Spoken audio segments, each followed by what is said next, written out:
Originaire du Pérou comme de nombreuses plantes potagères, la cyclanthère est une cucurbitacée qui peut atteindre 5 mètres de longueur. Elle est cultivée à la fois pour ses fruits qui ressemblent à des cornichons et ses jeunes pousses.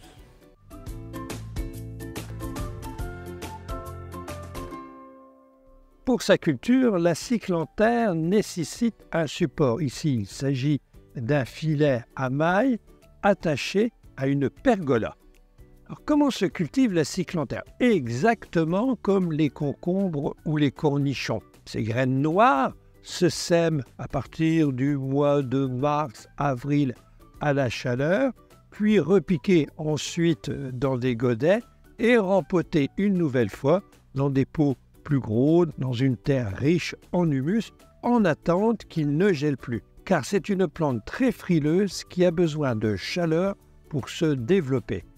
Et c'est seulement à partir du mois de mai, lorsque les gelées ne sont plus à craindre, que cette cucurbitacée est plantée.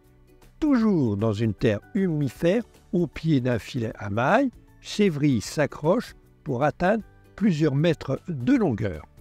Pourquoi cultiver des cyclanthères dans un jardin? Tout simplement, lorsqu'on observe ces rameaux, ces tiges de plus de 5 mètres de longueur, ces feuilles palmées, c'est une plante qui est très décorative, qui peut habiller une pergola. Mais il y a un autre but, c'est la récolte des fruits. Car dit-on, on peut récolter entre 2 à 8 kilos de fruits similaires aux cornichons. Mais voilà, ici, pour une raison inexpliquée, notre cyclanthère n'a ni fleuri, ni fructifié.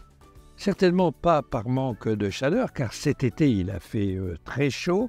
C'est une plante, il faut savoir, fructifier, fleurir après le solstice d'été, quand les jours sont le plus longs. Or, ce qu'il s'est sans doute passé, comme elle est exposée le long d'une pergola, elle bénéficie d'un très bel ensoleillement l'après-midi, mais pas le matin.